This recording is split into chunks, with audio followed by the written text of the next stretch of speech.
A billionaire was about to sign a contract that would have cost him everything until a modest cleaning lady whispered in his ear. What he did next surprised everyone. Jack Montgomery was on the verge of signing the contract that would seal the biggest business merger of his career. Apex Global Ventures promised to propel his company, Montgomery Innovations, to a whole new level. Billions were on the line. He was focused, just seconds from signing, when the boardroom door opened. Sarah, a cleaning crew employee, entered with her cart. "Sorry, I'm just going to empty the trash can quickly," she said softly and respectfully. No one seemed to mind. They were all too busy celebrating in advance. Sarah approached the trash can next to Jack's chair. She bent down, pretending to adjust the bag. Then she leaned slightly closer to him, her face near his. It was then that she whispered, barely audibly, "Don't sign. It's a trap." Jack froze. His hand stopped just millimeters from the paper. The pen slipped from his fingers and landed softly on the polished mahogany table. "What?" he murmured, stunned. Sarah straightened up slowly, giving him a serious look, then glanced away as if nothing had happened. She took the trash bin and pushed her cart toward the door as if it were just part of her routine. But Jack couldn't take his eyes off her. "Jack!" Ethan, his business partner and longtime friend, leaned toward him with a strange smile. "Is everything all right, Mr. Montgomery?" asked Mr. Richards from the other side of the table. "Are you ready to sign?" Jack swallowed hard. The contract was still there, untouched. The binder with the merger details was open in front of everyone. He looked at Ethan's face, then at Richards's, and finally at the door where Sarah was about to exit. His entire world felt off balance. "I need 5 minutes," he said suddenly, standing up abruptly. 5 minutes. Ethan tried to keep his tone light, but his eyes narrowed slightly. "Everything okay?" "I have something to take care of," Jack replied, heading for the door. "Mr. Montgomery, everyone is here. All the terms have been reviewed. There's nothing to change," protested Richards, starting to sound annoyed. 5 minutes, Jack repeated firmly. Without waiting for further objections, he stepped out and closed the door behind him. Sarah was a few steps down the hall, pushing her cart. When she heard his quick footsteps behind her, she stopped. "You," Jack said firmly, pointing a finger at her. "With me. Now." She hesitated, surprised, but nodded. They walked in silence to a small break room. Jack entered first. She followed. He closed the door behind them and looked at her with controlled intensity. "Explain." "Now," he said, arms crossed, his eyes fixed on hers. "And convince me you're not completely insane for interrupting like that." Sarah stood there, holding a trash bag in one hand. "I know this sounds crazy, but I've heard conversations, things no one else has heard. They're setting you up." "Who?" "Apex, and your partner, Ethan." Her voice trembled slightly, then firmed up. "They're using the contract to transfer hidden debts and destabilize your company. If you sign, you'll lose everything." Jack stared at her for a long moment. Part of him wanted to laugh. The other part couldn't ignore the chill running down his spine. "What's your name?" "Sarah." "How long have you worked here?" 8 months. "Night shift." "All right, Sarah." He stepped closer, his gaze firm. "Let's be clear. If this is a lie, a conspiracy theory, or some attempt to get attention, you're fired on the spot." Sarah bit her lip but didn't look away. "I understand, and I accept that. But if I stay quiet and you lose everything, I'll never forgive myself." Jack turned away and looked at his reflection in the glass wall. Below, Chicago continued to bustle, but his world had just cracked open. This woman had nothing to gain and everything to lose. Yet here she was. "Do you have proof?" he asked without looking at her. "Yes. Photos, recordings, screenshots. I can show you tonight. 7 p.m. Right here in this room."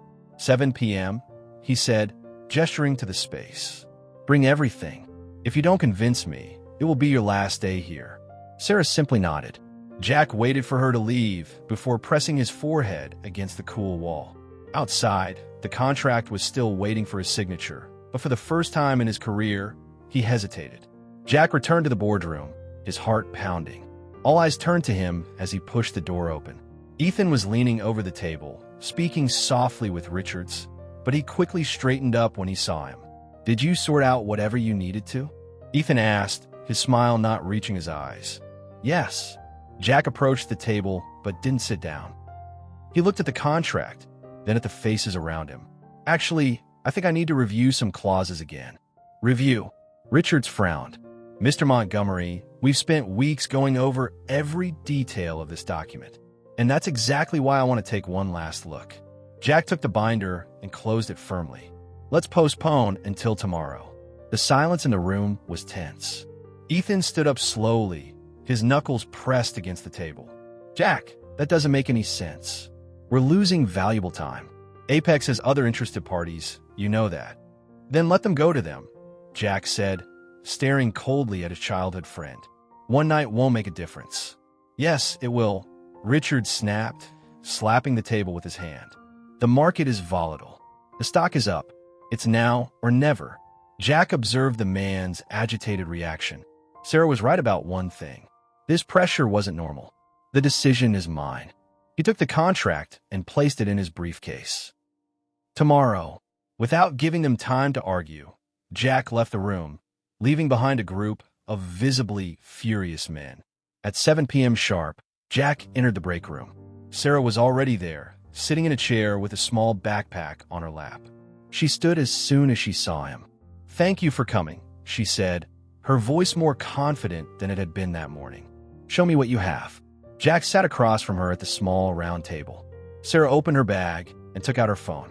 Her hands trembled slightly as she scrolled through the photos. It all started 3 weeks ago. I was cleaning Ethan's office when I heard voices in the adjacent room. She paused and took a deep breath. I recognized his voice and a woman's. They were talking about you. Jack leaned forward. Go on.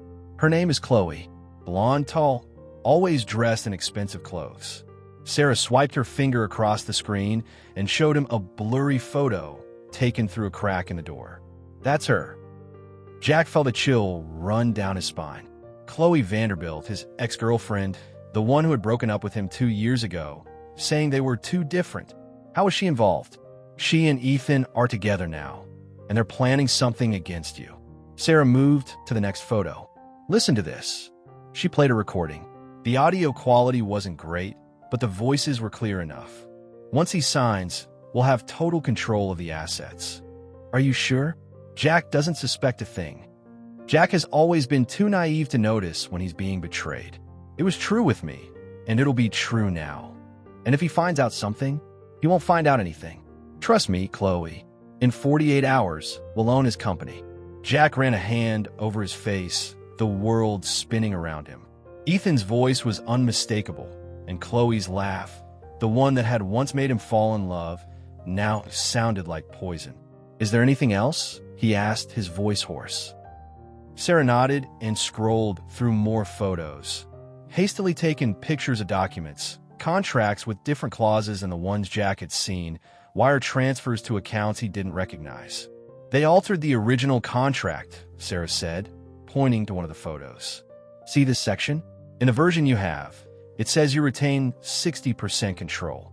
But in the real one, the one they'll use when you sign, you'll only have 20%. Jack took the phone and brought it closer. This is document fraud. It's a crime. And that's not all. Sarah swiped to the next photo. This $15 million wire transfer happened last week, from Apex's account to Ethan's personal account. Jack got up and walked to the window. Chicago glittered in the darkness below, but to him, everything seemed dull. Why?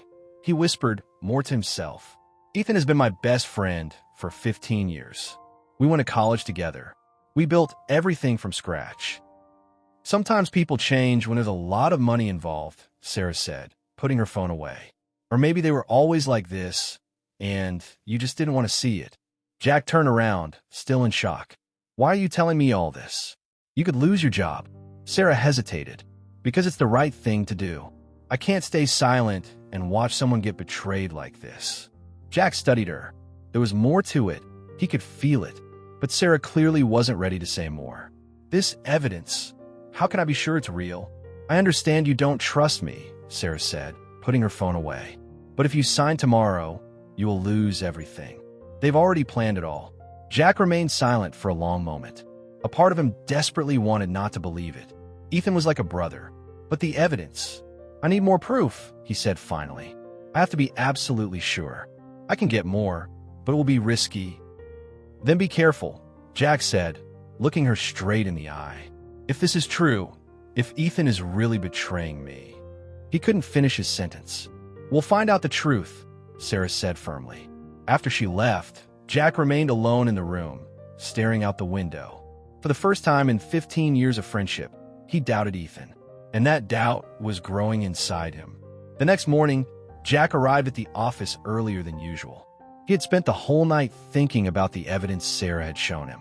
The images of the falsified documents wouldn't leave his mind, nor would Ethan's voice in that damning recording. He needed more answers. Jack went straight to Human Resources. He asked to see the file for Sarah Jenkins. Martha, the HR employee, seemed surprised. The file for the cleaning lady? She asked, adjusting her glasses. Did something happen? Just a routine check, Jack lied. I need to confirm a few details. Martha brought him a thin folder. Jack opened it, and his eyes widened when he saw the attached resume. Sarah Jenkins, 28 years old, graduate in business administration from Northwestern University with a specialization in corporate finance. Previous experience in business consulting at McKinsey & Company. McKinsey, Jack whispered, stunned. Pardon? Martha leaned over to see what he was reading. It's nothing. Thank you. Jack quickly closed the folder and handed it back to her. He left the HR department, his mind reeling. Sarah had worked at McKinsey, one of the most respected consulting firms in the world. How did someone with a resume like that end up working as a cleaning lady? During his lunch break, Jack looked for Sarah in the hallways. He found her on the 12th floor, cleaning the windows of a small conference room. Sarah, he said, approaching her. I need to talk to you. She turned, surprised to see him. Did something happen? Did you find out something else about Ethan? Actually, I found out a few things about you. Jack crossed his arms. Northwestern University, McKinsey & Company, corporate finance. Sarah's face paled. She dropped her cleaning cloth and took a deep breath. You checked my file. Why didn't you tell me who you really are? Sarah looked around to make sure they were alone before answering. Because it doesn't matter, she said with a hint of bitterness. No matter how many degrees I have or where I've worked, to everyone here, I'm just a cleaning lady. But McKinsey, that's impressive. How did you end up here? How did I end up here? Sarah interrupted. You want the truth? I worked at McKinsey for 2 years. I was good, really good. But when it came to promotions, there was always a reason I couldn't advance. Jack listened attentively, noticing the pain in her eyes. First, they said I needed more experience. Then, they said my communication style didn't fit the corporate culture. Sarah let out a joyless laugh. Basically, I was too competent for my position, but I didn't have the look for a leadership role. That's discrimination. You could have sued. With what money? Sarah picked up her bucket. And who would have believed me against a corporation like McKinsey? Jack remained silent, trying to process the injustice. And your family? You mentioned a sister. Emily is 22, Sarah said softly. She was born with a congenital heart defect. We need $200,000 for an operation. When I was laid off from McKinsey, she paused. Actually, when they asked me to resign, I had to take any job I could get. That's why you're here. That's why I'm here, Sarah nodded. The health insurance covers part of Emily's treatment. And even though the pay is low, it helps with her medication. I can't afford to be unemployed. Jack felt a tightness in his chest. This brilliant woman, educated at one of the best universities in the country, with experience at a prestigious firm, was working as a cleaning lady because of prejudice and family need. Sarah, I had no idea. Well, now you know. She started cleaning the windows again. That's why I recognized the falsified documents right away. I spent years analyzing corporate contracts. Those anomalies jumped out at me immediately. And that's why you warned me about the betrayal. Sarah stopped cleaning and looked him straight in the eye. Partly yes, but also because.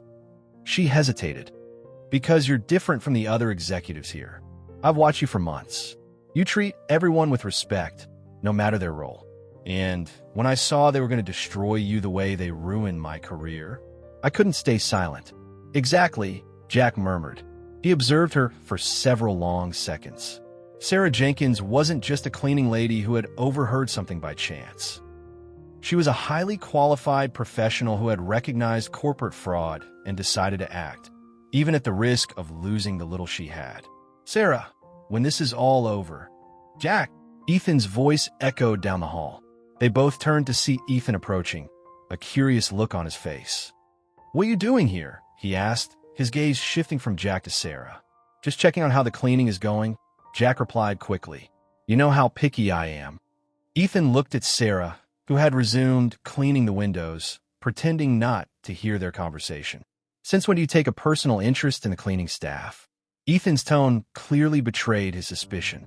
"Since I decided to pay more attention to the details," Jack forced a smile.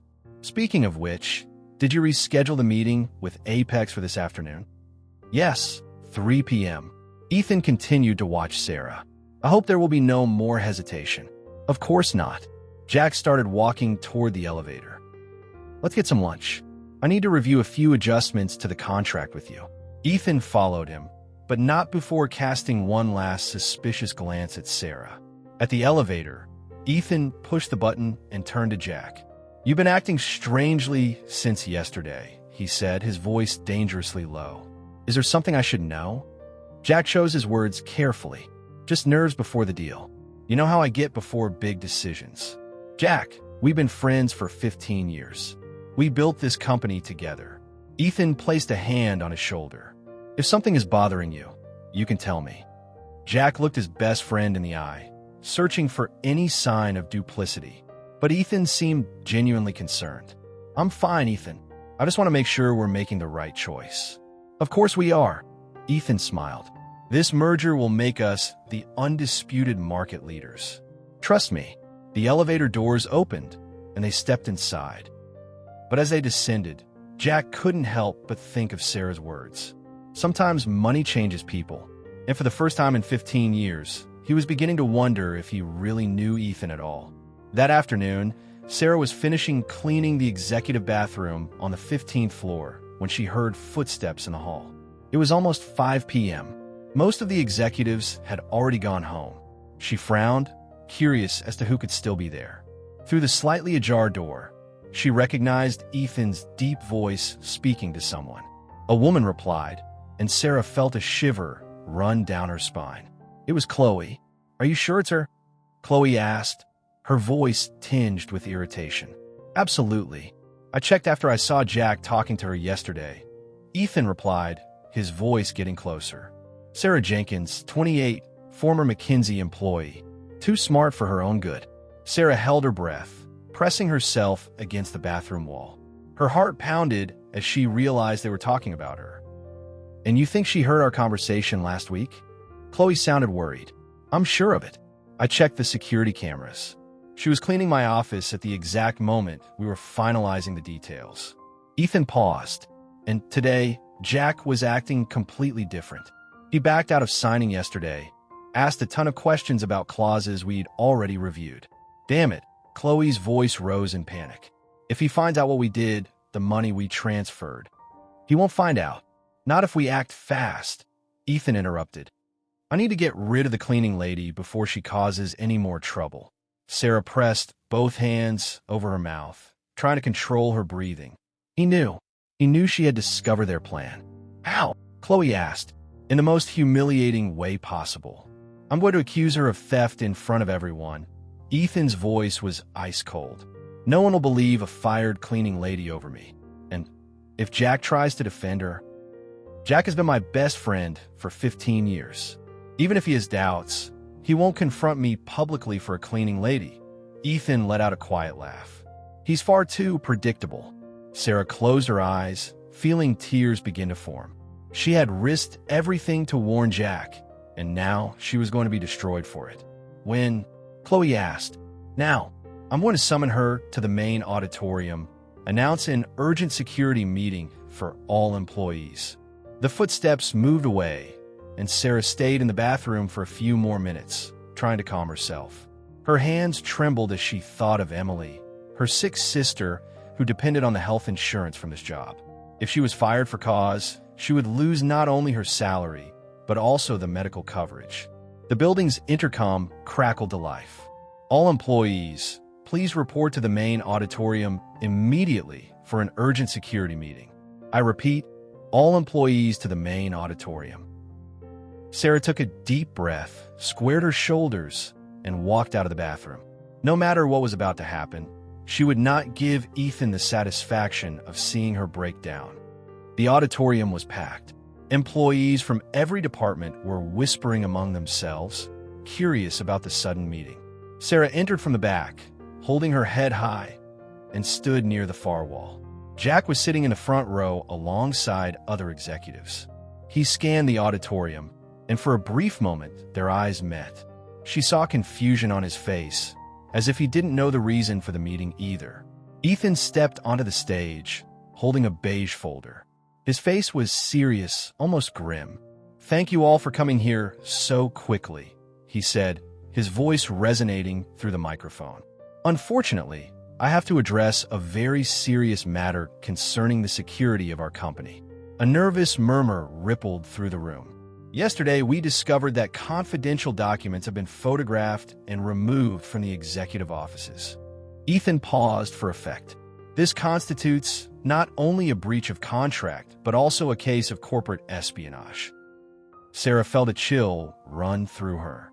She knew exactly where this was going. "After a thorough investigation with our security team, we have identified the person responsible." Ethan looked directly at Sarah. "Sarah Jenkins, from the cleaning staff. Will you please come forward?" All eyes turned to Sarah. She felt hundreds of gazes on her, some curious, others already accusatory. Her legs trembled, but she walked to the front of the room, maintaining her dignity despite the humiliation she knew was coming.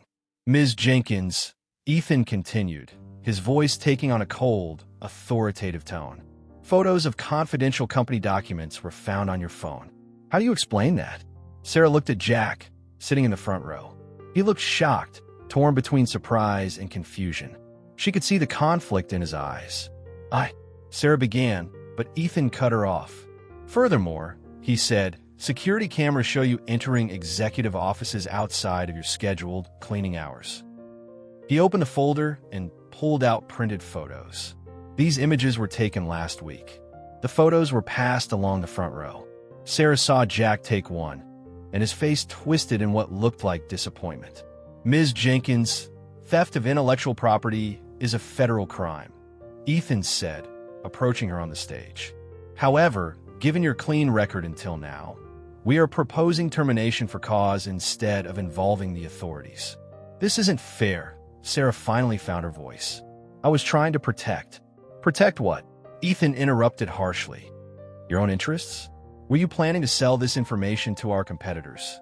"No, I was protecting Mr. Montgomery from—" "Enough!" Ethan slammed his fist on the lectern. "I will not allow a dishonest employee to slander this company or its executives." Sarah looked at Jack in desperation, silently pleading with him to say something to defend her. But Jack remained silent, his face a mask of internal conflict. "Security, please escort Ms. Jenkins out of the building," Ethan finally ordered, signaling to two uniformed guards. "She is no longer authorized on our premises." "Jack!" Sarah cried out as the guards approached. "You know I was trying to help you. You saw the evidence." Jack stood up slowly. For a moment, Sarah thought he was finally going to speak up, that he would stand against the injustice unfolding before his eyes. But he looked away, his jaw tight. "I'm sorry it has come to this, Sarah," he said softly, almost in a whisper. "But the evidence is very clear." Sarah's heart broke. The man she had risked everything for, the one she had tried to save from a devastating betrayal, was choosing to believe his traitor. "Jack, please," her voice broke. "You know who I really am. You know I would never do this." "That's enough, Ms. Jenkins." Ethan came down from the stage and stepped toward her, a cruel smile on his face. "The show is over." The security guards grabbed Sarah's arms, but she pulled away with dignity. "I can walk on my own." Her voice was steady again, even as tears streamed down her face. As she was leaving the auditorium, Sarah stopped and turned to Jack one last time. "When you find out the truth," she said, loud enough for everyone to hear, Remember that you had the opportunity to do what was right today, and you chose not to. Jack closed his eyes as if her words were physical blows. Sarah was escorted out of the building under the stares of hundreds of colleagues. Some looked sympathetic, others seemed relieved the problem was solved. On the sidewalk, one of the guards handed her a box containing her few personal belongings. "I'm sorry, Ms. Jenkins," the older guard said, clearly embarrassed. "Orders are orders." Sarah nodded, took the box, and headed for the L train station. With every step, she felt the weight of humiliation and betrayal. But even more, she felt the heavy burden of knowing that Jack was walking straight into a trap, and she now had no way to warn him. Back in the auditorium, Jack remained seated even after all the other employees had left. Ethan approached and put a hand on his shoulder. "I know this is tough, Jack. She seemed like a good employee," he said, his voice full of false compassion. "But sometimes people disappoint us." Jack looked at his friend, searching for any sign of dishonesty, but Ethan seemed genuinely concerned. "The evidence was very clear," Jack murmured, mostly to himself. "Yes, it was," Ethan agreed. "But now we can focus on what really matters. The merger with Apex. Our company is about to become an empire, Jack. We can't let disloyal employees ruin our dream." Jack nodded slowly, but a small, persistent part of him couldn't forget the desperate sincerity in Sarah's voice when she had cried out his name. "Should we reschedule the signing for tomorrow morning?" Ethan asked. "First thing, no more delays." "Yes." Jack stood up, still trying to process everything. First thing, as he left the auditorium, Jack couldn't shake the feeling that he had just made the biggest mistake of his life. And somewhere in the city, Sarah Jenkins was walking the streets of Chicago, carrying a box of personal effects and a broken heart, still determined to find a way to save the man who had failed to save her. Jack didn't sleep at all that night. The image of Sarah being escorted out of the building haunted him. The desperation in her voice, the way she had cried out his name, begging him to defend her. And he had remained silent. At 3 a.m, he gave up on trying to sleep. He got dressed quickly and drove to the office. The building was empty, save for the night security guards patrolling the corridors. Jack used his access card to take the executive elevator. Something about Ethan's accusations didn't add up. Sarah had demonstrated a deep understanding of corporate contracts, spotting anomalies that only someone with financial expertise would notice. Why would a woman with such expertise try to sell company secrets? And why would she risk everything to warn him of a betrayal if she was involved in corporate espionage herself? Jack reached his office and turned on his computer. He decided to investigate on his own. He started by examining the files for the Apex Global Ventures merger. He opened every document, every spreadsheet, every attached contract. Everything seemed normal at first glance, but Sarah had mentioned hidden clauses. If they were real, Jack knew they would be hard to find. 3 hours later, he found the first irregularity. In the main contract, on page 47, there was a reference to an addendum C that Jack had never seen before. According to the document, this addendum included technical specifications and the distribution of assets post-merger. But when he searched for addendum C in the digital folder, it wasn't there. Intrigued, Jack accessed the company's main server.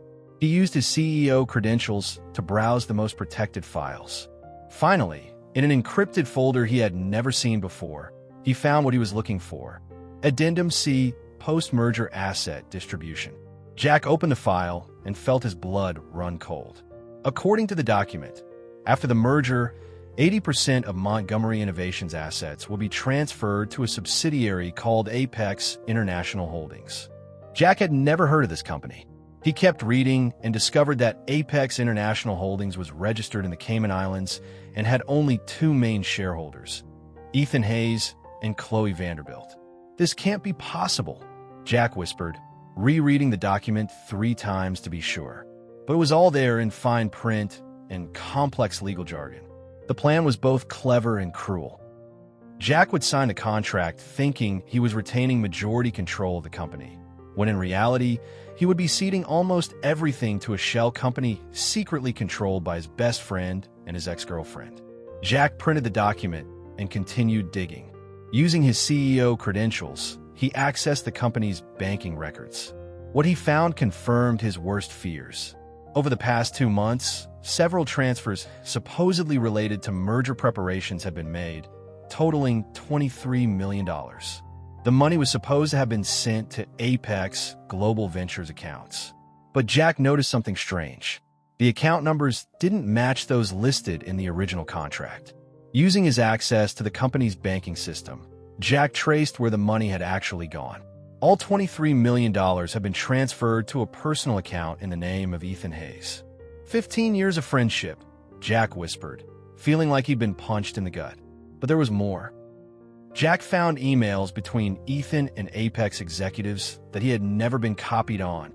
The messages revealed that the merger was actually a disguised hostile takeover. Apex Global Ventures wasn't even a real, active company. It was just a front for the scam set up by Ethan and Chloe. In an email dated 3 weeks ago, Ethan wrote, "Jack is completely naive. 15 years of friendship have blinded him to the possibility of betrayal. By the time he realizes what's happened, we'll already have full control of the assets and be out of the country." Chloe was right. He really is too predictable. Jack had to stop reading. His hands were shaking as he held the mouse. His best friend, the man who had been the best man at his wedding, who had cried with him when his mother died, who had been by his side while he built the company, was planning to completely destroy him.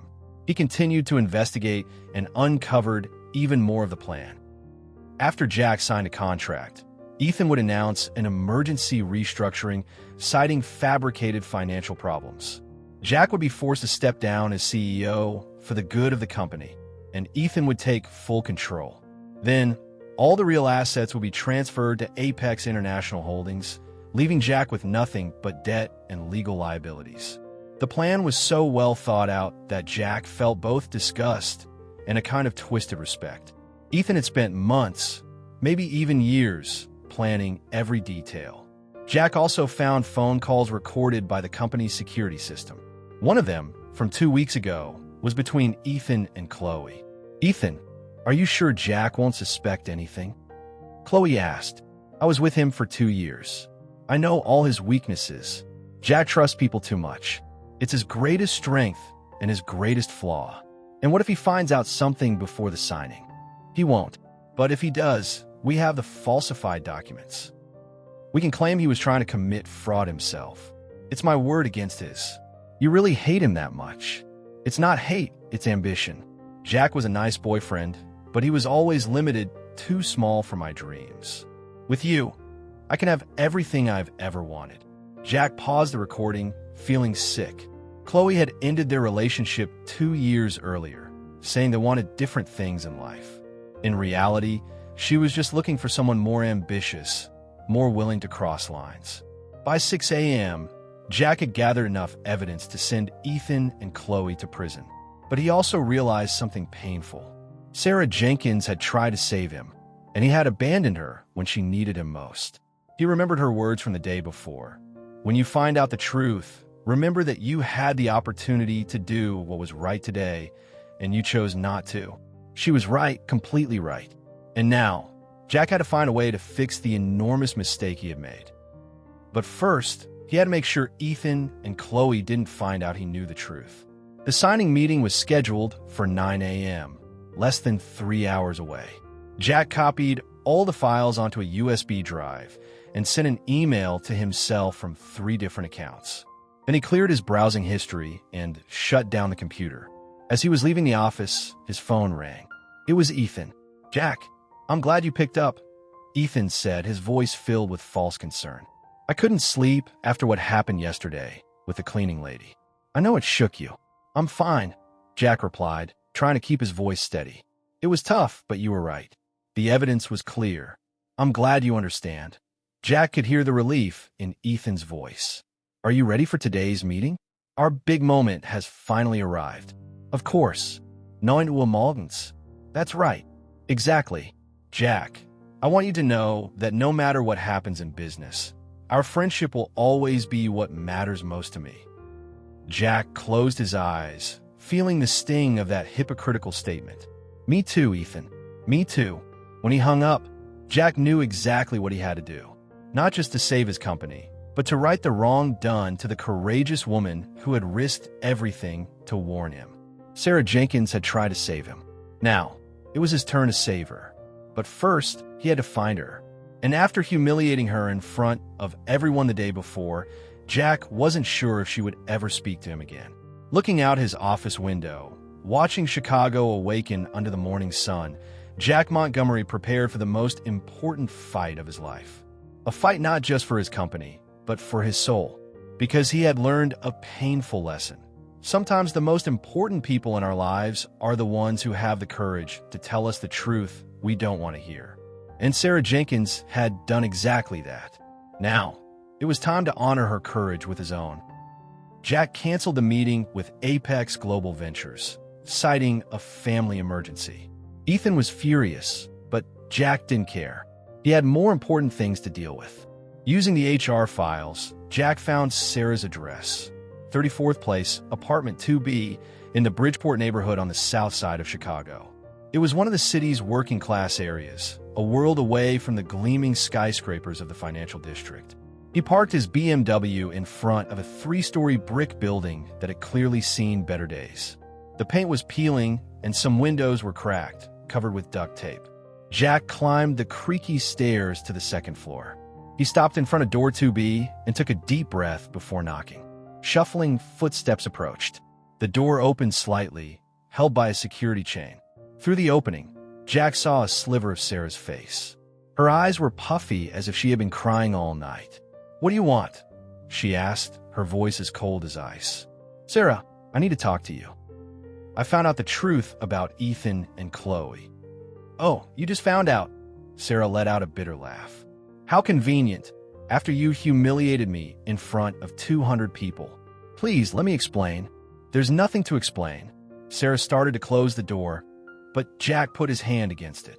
"Sarah, you were right about everything. I found the evidence, the contract, the wire transfers, the shell company, all of it." Sarah stopped, but didn't open the door any further. "And what do you want me to do with that now? You already fired me. You've ruined my reputation. I have nothing left to lose or gain." "Yes, you do. I can restore your reputation." "I can." "Sarah? Who is it?" A faint voice called from inside the apartment. Sarah sighed and looked at Jack through the crack. "It's my sister. She's not well." "Please," Jack said. 5 minutes. I just want to apologize properly."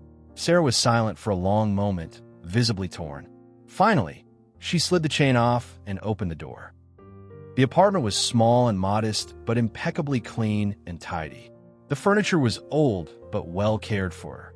"Emily," Sarah called. "We have a visitor." A young woman of about 22 entered the room. It was clearly Sarah's sister. The same brown eyes, the same delicate features, but she looked very ill. Her skin was pale, and she moved slowly as if every step was an effort. "Hello," Emily said with a weak smile. "You must be Sarah's boss." Jack felt a tightness in his chest. Sarah had lost her job, but hadn't told her sister yet. "Former boss," Sarah corrected quickly. "Jack, this is my sister, Emily." "Emily, this is Jack Montgomery." Emily extended a frail hand, and Jack shook it gently. "Sarah talks about you a lot," Emily said. "She says you're not like the other bosses, more human." Jack glanced at Sarah, who looked away, clearly embarrassed. "Emily, why don't you go back to your room and rest?" Sarah suggested. "The doctor said you need to save your strength." "Okay." Emily walked slowly toward the hall, but stopped. "Nice to meet you, Mr. Montgomery. Take care of my sister. She's the bravest person I know." After Emily left the room, Jack turned to Sarah. "Why didn't you tell me how serious her condition is?" "I told you she needed an operation," Sarah replied, sitting on the worn-out sofa.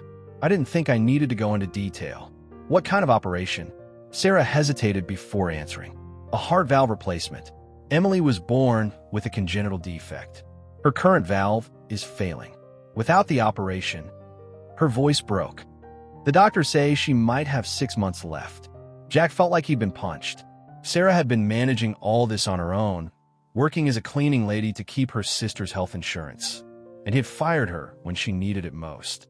"How much does the operation cost?" $200,000. Sarah wiped her eyes. The company's insurance covered 60%. I was saving for the rest by working extra shifts on weekends. Sarah, I can't pay. No, she stood up abruptly. I don't want your pity or your charity. It's not pity, it's responsibility. Jack stood up too. I made a terrible mistake yesterday. I treated you unfairly. You didn't treat me unfairly. Sarah's voice was full of pain. You betrayed me. You knew who I was. You knew I was trying to help you. And you said nothing while Ethan humiliated me. I was confused, torn between my best friend and a cleaning lady, Sarah interrupted. And you chose your best friend, even knowing he was lying. Jack ran his hands through his hair in frustration. You're right. Completely right.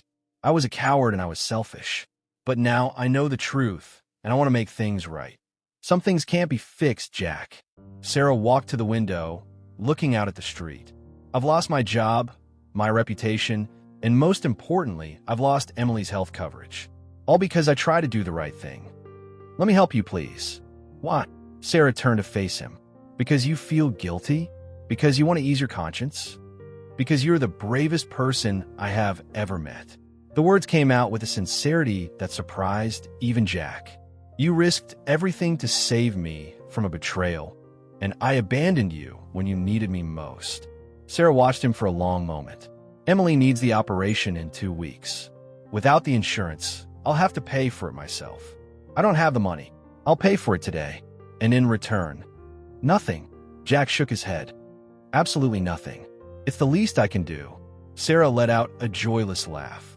The least you could do is get out of my apartment and my life. I don't trust you anymore, Jack.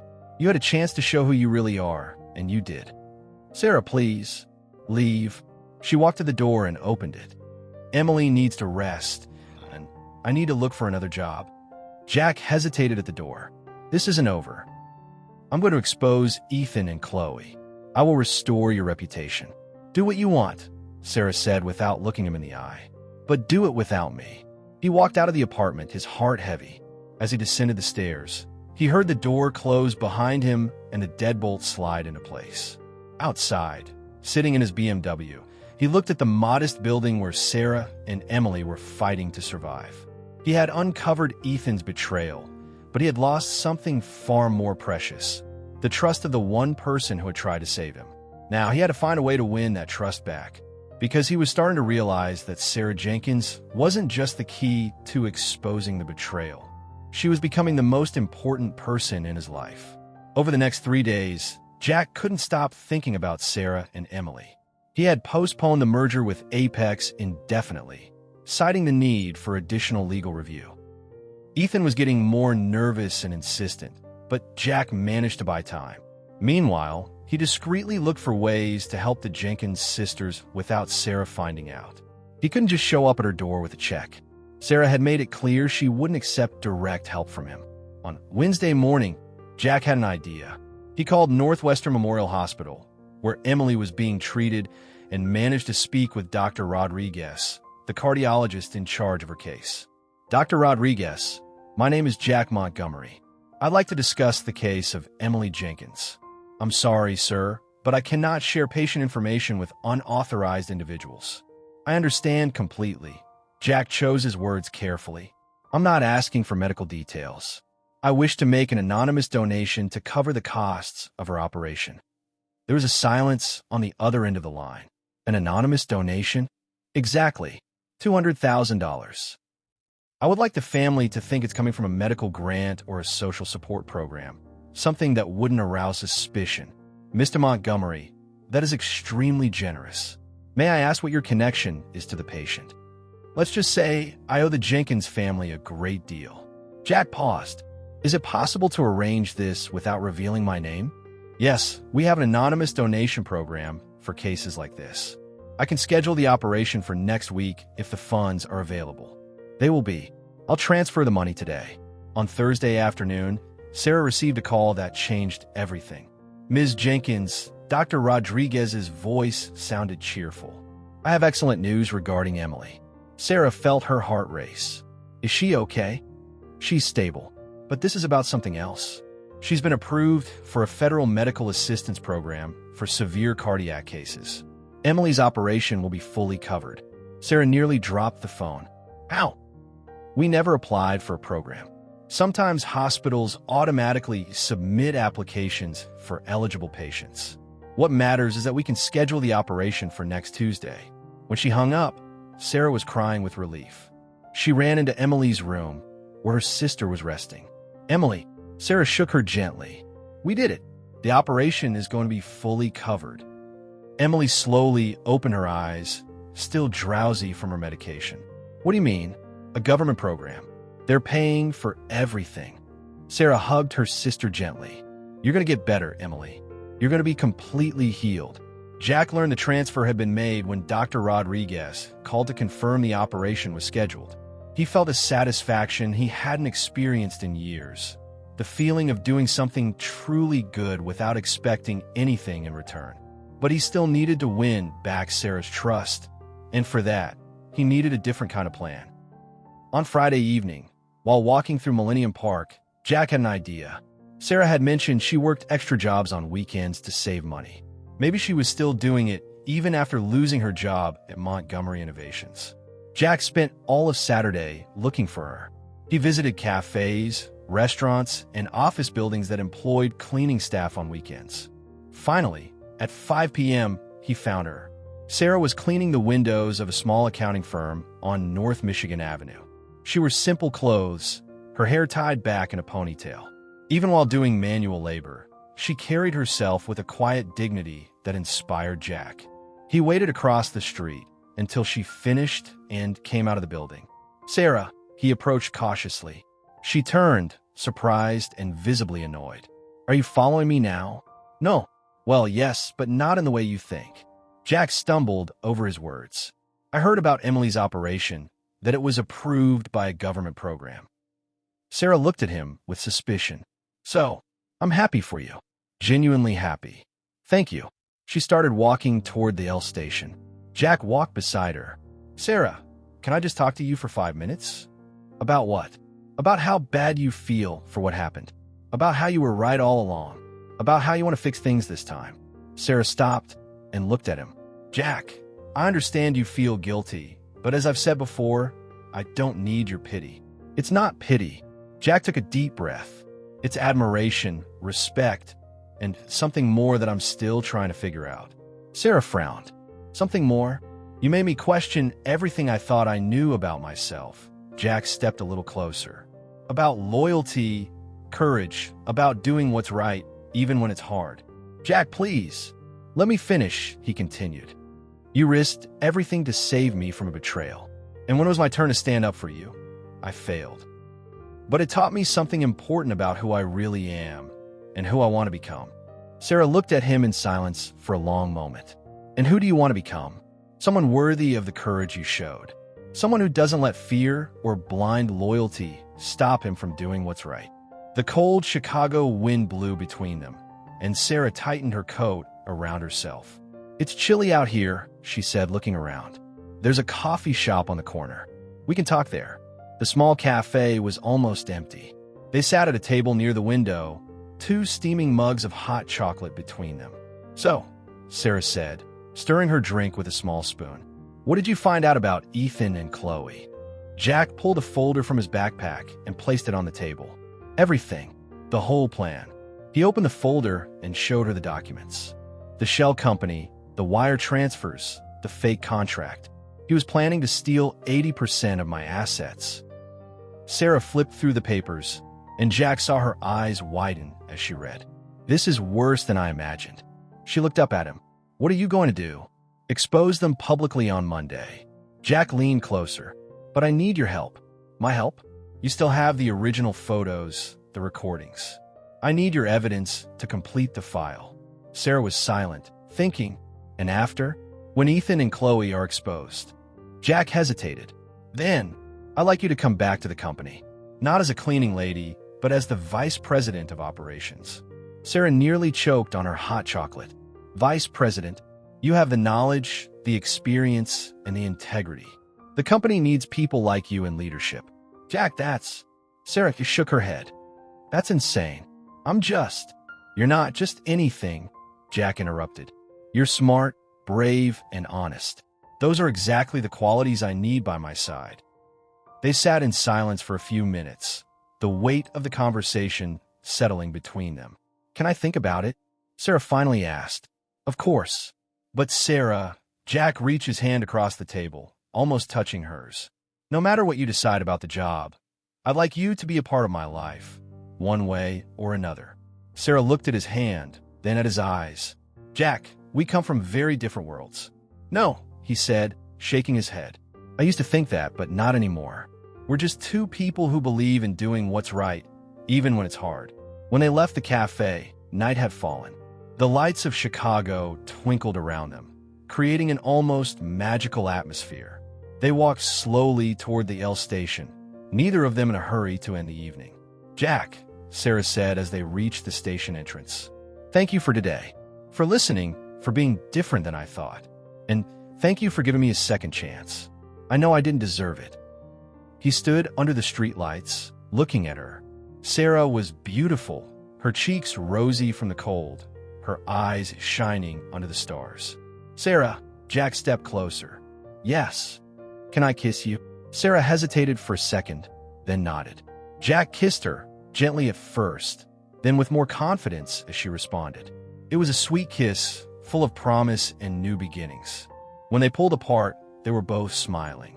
"This makes things more complicated," Sarah said, but her smile showed she didn't mind. "The best things in life often are," Jack replied. Sarah laughed and walked toward the subway entrance. "I'll call you tomorrow," she said, "to go over the plan for Monday and to talk about us." "And to talk about us," he confirmed before she disappeared down the stairs. Jack stood on the sidewalk for several minutes, looking at the stars above Chicago. For the first time in weeks, he felt that everything was going to be okay. On Monday, he would face Ethan and Chloe, but this time, he wouldn't be alone. He would have Sarah by his side, and that made all the difference. On Monday morning, Jack arrived at the office, determined to execute his plan. He had spent all of Sunday with Sarah, planning every detail to expose Ethan and Chloe. They had scheduled a board of directors meeting for 2 p.m., where he would present all the evidence of the betrayal. Jack stored the incriminating documents in his personal safe and prepared handouts for the meeting. He was nervous but confident. Sarah would arrive at noon to finalize the details. At 10 a.m., Ethan walked into his office without knocking. "Jack, we need to talk." His voice had a tone Jack had never heard before, cold, threatening. "Sure," Jack said, trying to stay calm. "About what?" Ethan closed the door behind him and approached Jack's desk. "About your little late-night investigation on Friday." Jack's blood ran cold. "I don't know what you're talking about." "Don't lie to me, Jack." Ethan sat in the armchair across from the desk, crossing his legs arrogantly. "You think I'm stupid? That I wouldn't notice someone accessing confidential files in the middle of the night?" Jack kept a neutral expression, but inside, he was panicking. "I have the right to access any file in my own company." "Oh yes, your company?" Ethan let out a joyless laugh. "For now, what's that supposed to mean?" Ethan took his phone out of his pocket and placed it on the table. "It means I know exactly what you found. I know you talked to the cleaning lady. I know you're planning to expose me this afternoon." Jack stood up abruptly. How do I know?" Ethan interrupted. "Jack, you're even more naive than I thought. You think I don't have people keeping me informed of your every move." The office door opened again, and Chloe walked in. She looked perfect, as always, but there was something cold and cruel in her eyes that Jack had never seen before. "Hello, Jack." She approached and kissed Ethan on the cheek. "I missed you this weekend." "Chloe." Jack looked at her confused. "What are you doing here?" "I'm here to witness your surrender." She sat on the arm of Ethan's chair, running her fingers through his hair possessively. "My surrender?" Ethan smiled and unlocked his phone. "Jack, you're going to cancel this ridiculous board meeting. You're going to destroy all the evidence you've gathered, and you're going to sign the contract with Apex Global Ventures today. Are you insane? After what I found out about you, too." "No," Ethan said, turning the phone toward Jack. "After what I found out about you." On the screen, Jack saw photos of himself entering Sarah's building in Bridgeport, talking with her at the cafe, kissing her on the street. "So what?" Jack frowned. "There's nothing wrong with..." "Really?" Chloe leaned forward. Jack, you used internal company information to locate a former employee. Then, you used company funds to pay for her sister's operation. Jack felt the floor drop out from under him. How do you know about the $200,000 anonymous donation? Ethan sneered. Jack, did you really think you could move that kind of money without me knowing? That doesn't prove anything illegal. It proves an abuse of power, Chloe said, pulling a folder from her bag. It proves you were romantically involved with an employee who had access to sensitive information. It proves you paid a large sum of money to influence a witness. Jack grabbed the documents and scanned them. They were falsified contracts, fabricated emails, and altered bank statements, all designed to make it look like he had used the company to benefit Sarah in exchange for favors. This is all fake. Of course it is, Ethan said, standing up. But who are they going to believe? A CEO who got involved with a cleaning lady and used company money to impress her? You can't do this. We can, and we will, Chloe said, approaching Jack. Unless you cooperate. Jack looked at Ethan and Chloe, two people he had once loved and trusted completely. And now he saw that he had never really known them. What do you want? I already told you, Ethan replied, sitting back down. Cancel the meeting, destroy the evidence, sign the contract. And if I refuse? Ethan tapped his phone again and showed Jack another photo. It was Sarah and Emily leaving the hospital after an appointment. Then Ms. Jenkins and her sick little sister will find out what happens to people who stick their noses where they don't belong. Jack felt a pure rage surge through him. Don't you dare threaten them. It's not a threat, Jack. It's a promise, Ethan said, putting his phone away. I have contacts all over Chicago. One phone call from me, and Sarah Jenkins won't find work anywhere. And her little sister, well, accidents happen, especially to people in poor health. You're a monster. I'm a businessman, Ethan said, adjusting his tie. And you, my old friend, are a problem that needs to be handled. Jack looked at Chloe, searching for a trace of the woman he had fallen in love with years ago.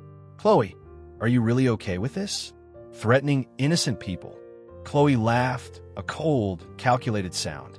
Jack, you were always so romantic, so idealistic. She stepped closer to him. You really think I broke up with you because we weren't compatible? That wasn't it. I broke up with you because you were poor. The words hit him like a slap. Well, not exactly poor, but limited. You were building a small business with small dreams. Ethan offered me the chance to be truly rich. Jack stared at her, dumbfounded. You never loved me. I loved your ambition. I loved the potential of what you could become, Chloe said, touching his face with false tenderness. But when I saw that Ethan was willing to do anything to succeed while you clung to your moral principles, well, the choice was obvious. Moral principes. Jack pushed her hand away. You say that like it's a bad thing.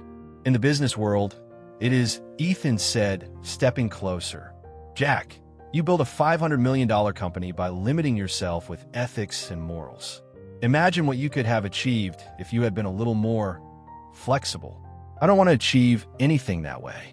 And that's why you're going to lose everything, Chloe said, standing beside Ethan. Because in the end, people like you always lose to people like us. Jack looked at them both, holding hands, smiling cruelly. 15 years of friendship with Ethan, 2 years in a relationship with Chloe, all built on lies.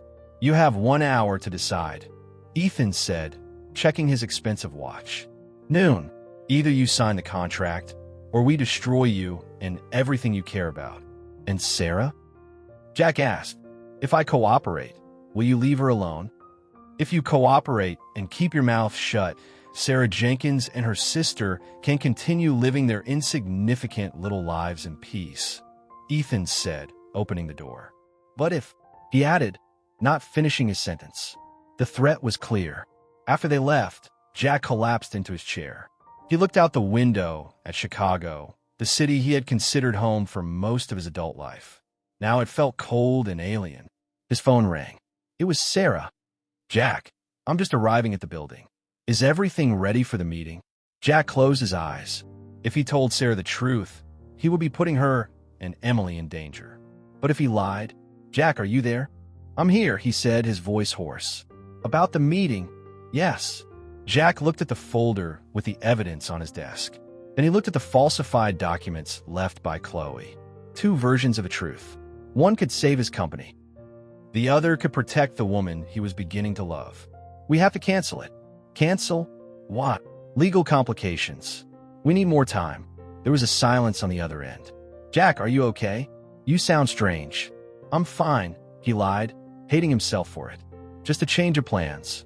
Okay, we'll talk later. Sure. Jack ended the call and buried his face in his hands. For the first time in his adult life, he felt completely defeated. Ethan and Chloe had won, and he didn't know how to fight against people willing to threaten innocence. Outside, Sarah stood on the sidewalk in front of the Montgomery Innovations building, looking up with a strange feeling that something was very, very wrong. Inside the office, Jack stared at the Apex Global Ventures contract. In a few hours, he would sign away everything he owned. But at least Sarah and Emily would be safe. Or so he hoped. Sarah knew something was wrong. The sudden cancellation, the strange tone in Jack's voice, the way he avoided her gaze when they finally crossed paths in the lobby. After years of working with people, she had learned to read the signs. That night, Sarah decided to investigate on her own. As a former member of the cleaning staff, she knew all the ins and outs of the Montgomery Innovations building. At 9 p.m., when only the night security guards were on duty, she used her knowledge of rarely changed access codes to enter through the basement. She took the service stairs up to the executive floor. Her goal was simple: to find out why Jack had changed his mind so suddenly. In Ethan's office, she found what she was looking for. Unlocked drawers, papers scattered on the desk, a sign of someone in a hurry. Sarah took photos of everything with her phone. Falsified contracts with Jack's forged signature, fabricated emails, manipulated bank statements. But what made her blood run cold were printed photos of her and Emily leaving the hospital with handwritten notes in the margins, secondary target, and leverage point. Sarah understood immediately. Ethan had discovered Jack's investigation and was using her and Emily as leverage. She quickly looked for recording devices. In a pen holder on Ethan's desk, she found a small digital recorder, likely used to capture incriminating conversations.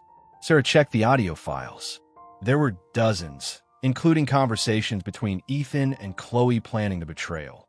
But the most recent one, from that very afternoon, made her heart pound faster. It was the recording of Ethan threatening Jack, using her and Emily as blackmail. Sarah copied all the files to her phone and left the building as discreetly as she had entered. At 6 a.m. on Tuesday, Sarah rang the doorbell of Jack's apartment in Lincoln Park. He answered in a bathrobe, looking like he hadn't slept. "Sarah, what are you doing here so early? We need to talk. It's urgent." Jack let her in, visibly nervous. "Sarah, about yesterday, there are complications you don't understand." "I understand perfectly." Sarah pulled her phone from her bag. "I know Ethan is blackmailing you because of me." Jack stared at her, shocked. "How did you—" "I heard the recording." Sarah pressed play, and Ethan's threatening voice echoed through the apartment. When the recording ended, Jack sat down heavily on the sofa. "Sarah, you don't understand the danger. He threatened you. You and Emily. I can't take that risk." "Jack," Sarah sat down next to him. "Ethan made a fatal mistake. He recorded his own threats." Jack looked up, a glimmer of hope in his eyes. "What do you mean? I have proof of everything. The recordings, the falsified documents, the surveillance photos." Sarah showed him her phone. "We have enough to bring them down completely. But what about the threats? If they're behind bars, they can't hurt us." Sarah took Jack's hands. "Trust me, we have to act today before they realize we've discovered their plan." Jack looked at her for a long moment. The courage in her eyes, the determination in her voice. "What do you suggest?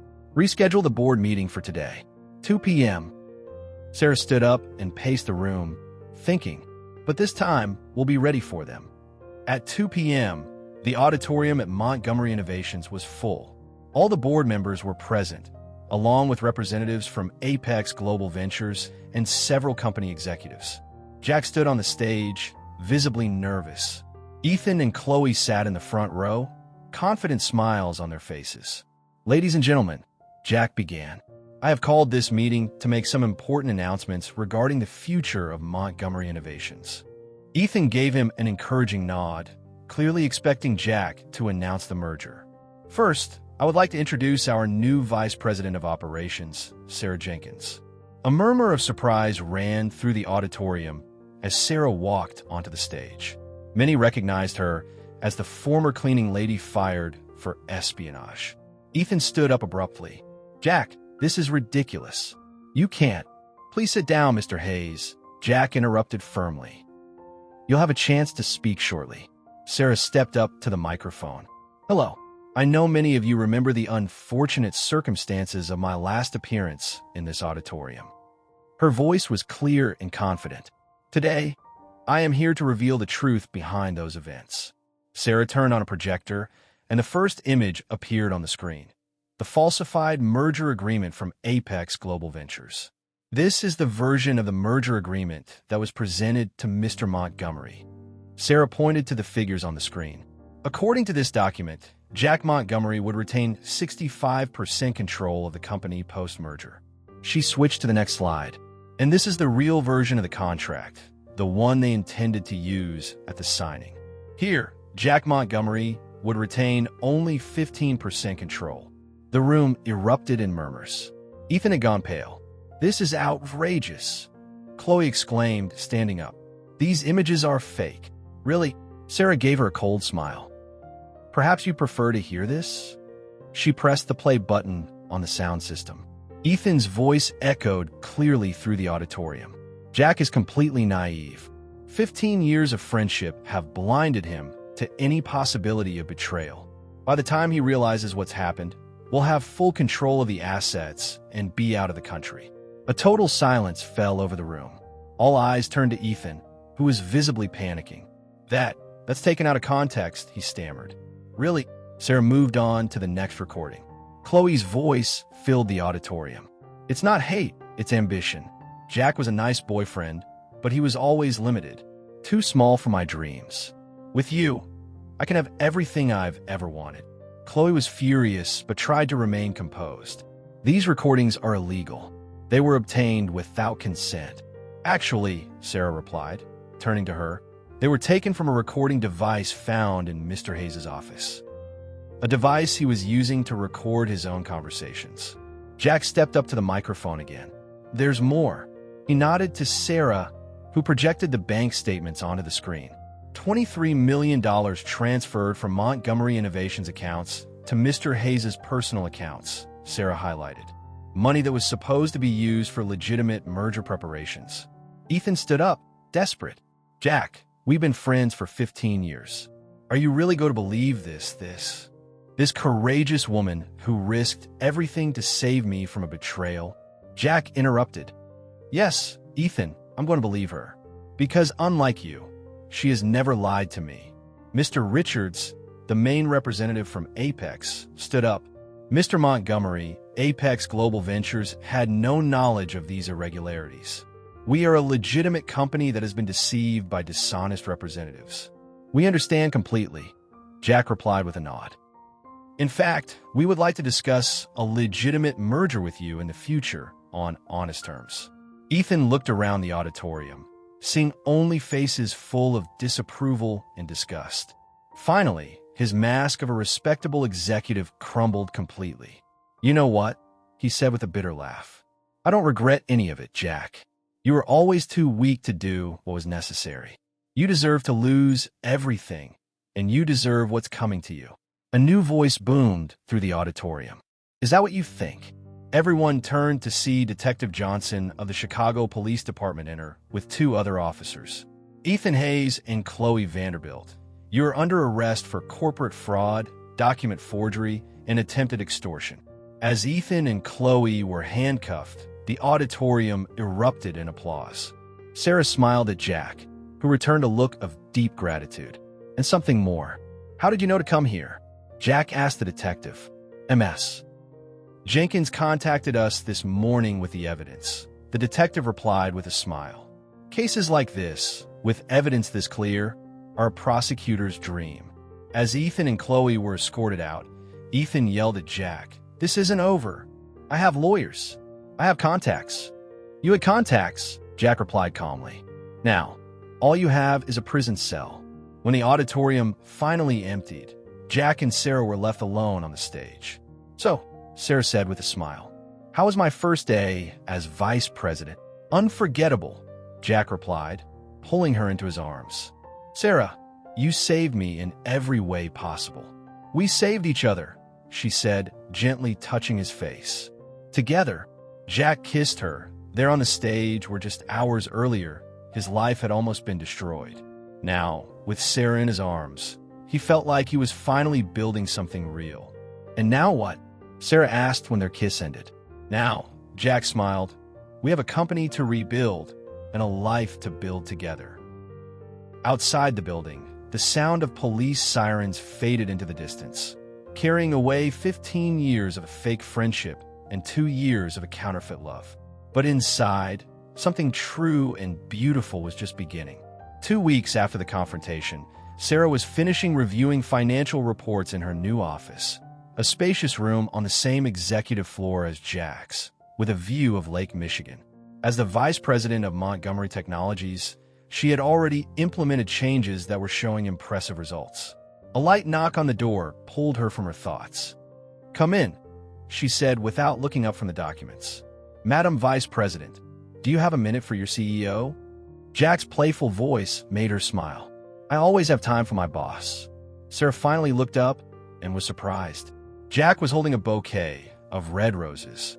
What's this? An apology, Jack said, approaching her desk. I know you've been working tirelessly for weeks, and I haven't shown enough how much I appreciate everything you've done. Sarah stood up, touched by the gesture. Jack, you don't have to. Yes, I do.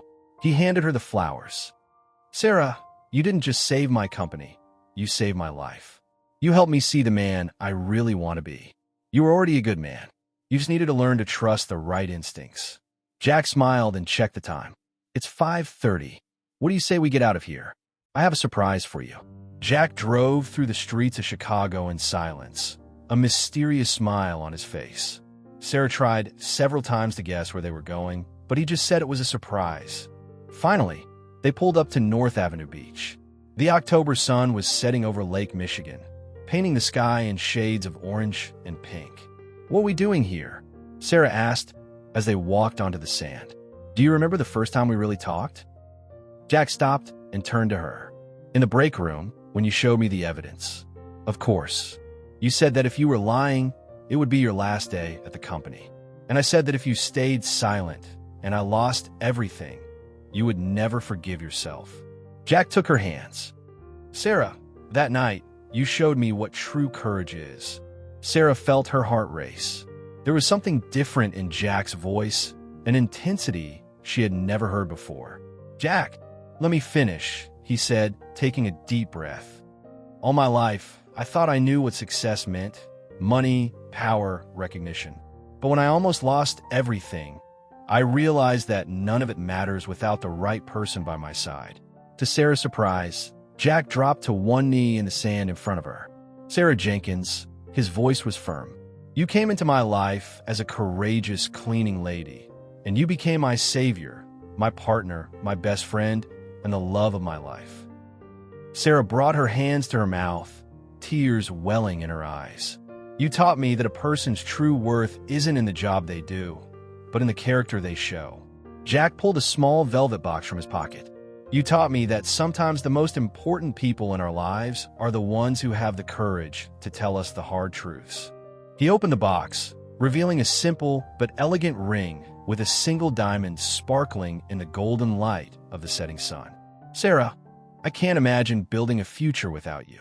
Will you marry me? Tears were now streaming down Sarah's face. She looked at the man kneeling before her, the same man who had once chosen a false friendship over defending her, but who had grown and become someone truly worthy of her love. Jack, her voice trembled. Yes, of course yes. Jack quickly stood up and slid the ring on her finger. It fit perfectly. How did you know my size? Sarah asked, admiring the ring. I had some help from Emily, Jack smiled. Actually, I asked for her blessing first. I told her that you're the most important person in her life, and that I had to promise to take care of both of you." "And what did you promise?" "That I would spend my life making you happy," Jack said, kissing her gently. "And that our family would always come first." Sarah kissed him back, feeling her heart ready to burst with happiness. In the background, the waves of Lake Michigan rolled gently onto the shore, and the first stars began to appear in the Chicago sky. "I love you, Jack Montgomery," she whispered. "And I love you, future Mrs. Sarah Miller Montgomery." 3 months later, autumn in Chicago had painted the trees of Millennium Park in shades of gold and red.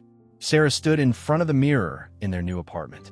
She and Jack had moved in together the month before, and she was adjusting the simple but elegant wedding dress she had chosen. "You look absolutely radiant," Emily said, entering the room.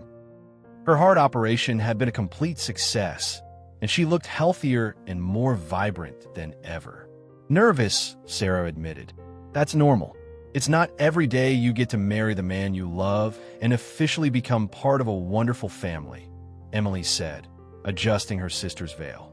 "Sarah, you deserve all this happiness." An hour later, Sarah walked down the glass-enclosed aisle of the Lincoln Park Conservatory. The tropical greenery created a magical setting, and about 50 guests waited among the palm trees and orchids. Jack stood at the altar, beaming with happiness. When he saw Sarah, his face lit up with that smile that always made her heart beat faster. "You're beautiful," he whispered when she joined him. "And you're perfect," Sarah whispered back. The officiant began the ceremony, speaking of love, courage, and second chances. When it came time for the vows, Jack spoke first. "Sarah, you came into my life by whispering a truth I didn't want to hear. You taught me that true strength comes from integrity, and that true love is built on trust and mutual respect. I promise to be worthy of your courage every day of our lives." Sarah wiped away a tear before she spoke. "Jack, you showed me that some people really do change, that some men really do keep their promises. I promise to stand by your side as a partner in everything, in joy and in hardship." When they exchanged rings and kissed as husband and wife, the conservatory erupted in applause. At the reception, Mr. Richards from Apex gave a toast to the company's success. In the 3 months since Sarah had become vice president, Montgomery Innovation stock had risen by 30%, and they had secured major new partnerships. "So what's next?" asked Martha from HR. Sarah looked at Jack, then at Emily, who was dancing happily. "Well," Sarah said with a mysterious smile, "there is actually one surprise we haven't shared with anyone." Jack looked at her, curious. "Jack." "I'm pregnant," Sarah said, gently touching her stomach. 6 weeks. The silence gave way to an explosion of joy. Jack lifted her into his arms and spun her around as everyone clapped and cheered. Later, on the rooftop of the hotel where they would spend their honeymoon, Jack and Sarah stood entwined, looking at the lights of Chicago below. From cleaning lady and CEO to husband and wife expecting a child, Jack said, "What an incredible journey." "The best part," Sarah said, kissing the top of his head, "is that our story is just beginning." "Sarah," Jack turned in her arms. "Thank you for becoming the woman I always knew you could be. Thank you for never giving up on me." They kissed under the Chicago stars.